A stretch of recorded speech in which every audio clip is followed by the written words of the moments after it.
Assalamualaikum warahmatullahi wabarakatuh. Perkenalkan, saya Dea Anissa dari Prodi Ilmu Administrasi Publik, Fakultas Ilmu Sosial dan Ilmu Politik, Universitas Riau Angkatan 2020. Pada kesempatan kali ini, saya akan mencoba menjawab pertanyaan yang diajukan oleh dosen saya untuk memenuhi tugas ujian akhir semester genap pada mata kuliah Sistem Administrasi Negara Indonesia kelas C. Baiklah, langsung saja kita masuki pada pertanyaannya.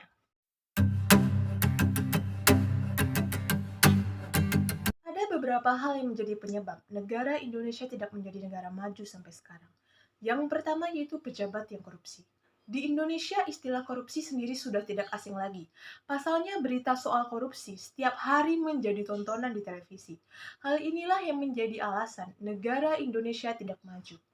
Sistem kerja pemerintah yang tidak profesional dan juga tidak jujur dapat mempengaruhi negara tersebut.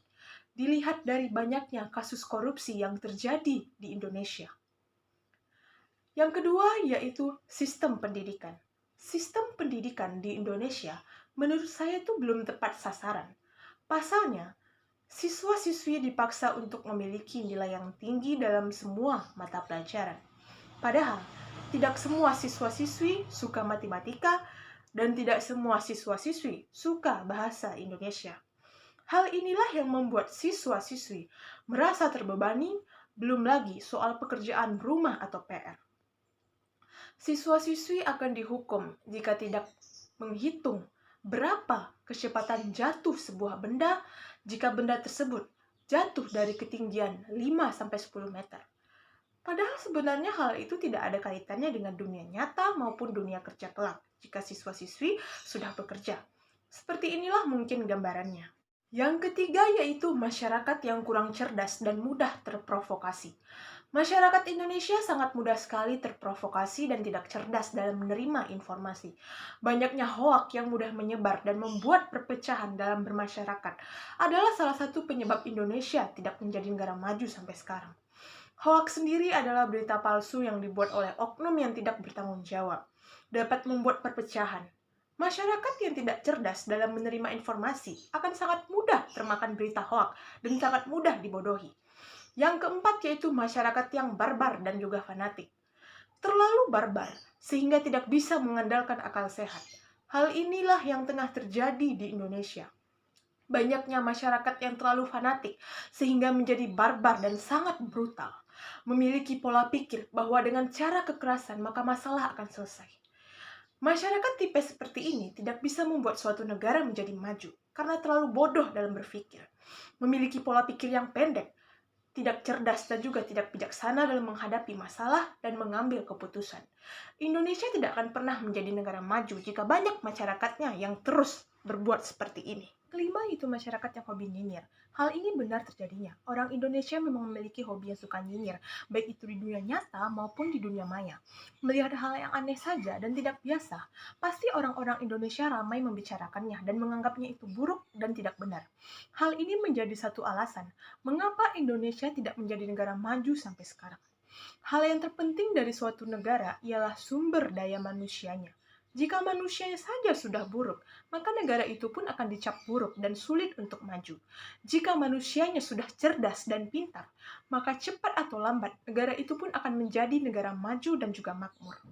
Maka dari itu, sebagai warga negara Indonesia yang baik, marilah kita membuka pikiran dan juga mengubah sikap yang primitif dan bodoh ini. Indonesia itu sangatlah luas, penuh dengan sumber daya alamnya. Namun jika manusianya saja belum bisa menjadi cerdas, pintar, dan juga berpemikiran yang maju, maka sama saja tidak ada gunanya. Yang keenam yaitu model sistem administrasi atau pemerintahan di Indonesia. Pemerintahan Indonesia eksekutif dan legislatif memiliki kedudukan independen. Kedua badan tersebut tidak berhubungan secara langsung, seperti sistem pemerintahan parlementer.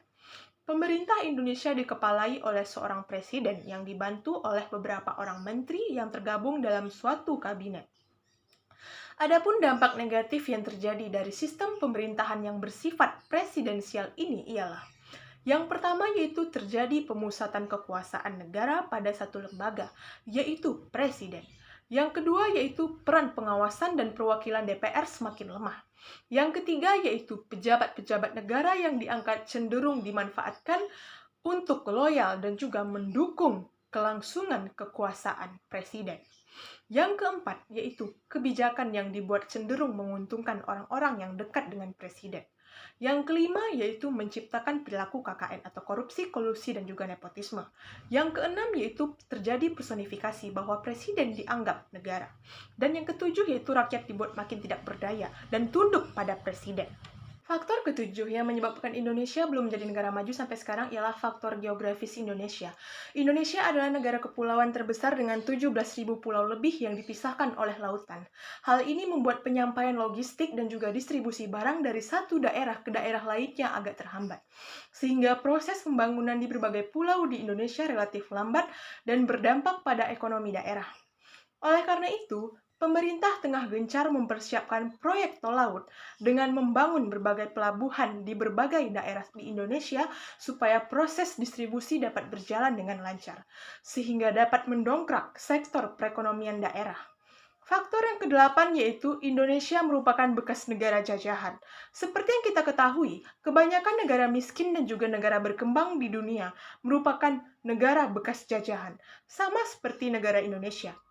Akibat pernah dijajah, membuat banyaknya masyarakat miskin dan kurangnya pendidikan di masyarakat pada waktu itu. Sehingga membuat Indonesia membutuhkan waktu yang lama untuk memperbaiki keadaan ekonomi pasca kemerdekaan. Yang kesembilan yaitu sektor ekonomi masih bergantung pada sektor primer. Sektor primer adalah kegiatan ekonomi yang mengandalkan pertanian dan juga perkebunan sebagai sumber mata pencaharian. Di negara-negara berkembang seperti Indonesia, sektor primer merupakan kegiatan ekonomi yang dominan. Hal ini berbeda dengan negara maju seperti Singapura, Amerika Serikat, Jerman, dan bahkan Malaysia. Mereka lebih mengutamakan sektor sekunder atau jasa seperti perbankan atau industri. Dan sektor tersier seperti teknologi komunikasi, perakitan komputer, perangkat lunak, dan internet. Sehingga mereka jauh lebih maju dibandingkan dengan negara Indonesia. Salah satu penyebab Indonesia masih bergantung pada sektor primer adalah karena masih kurangnya SDM yang unggul di negeri ini. Yang ke-10 atau yang terakhir yaitu masyarakat masih sering terpecah belah. Masyarakat Indonesia berasal dari beraneka ragam etnis dan juga suku bangsa.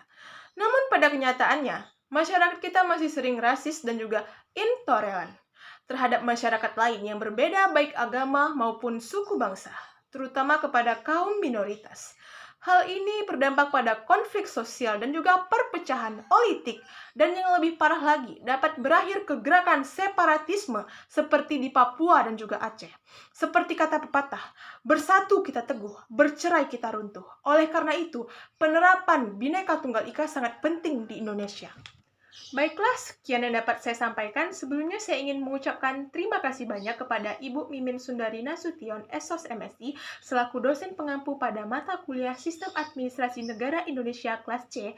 Saya mohon maaf yang sebesar-besarnya apabila terdapat kesalahan, baik itu dalam tutur kata maupun tindakan. Sekian dari saya, semoga bermanfaat. Wabillahi taufiq wal hidayah. Wassalamualaikum warahmatullahi wabarakatuh.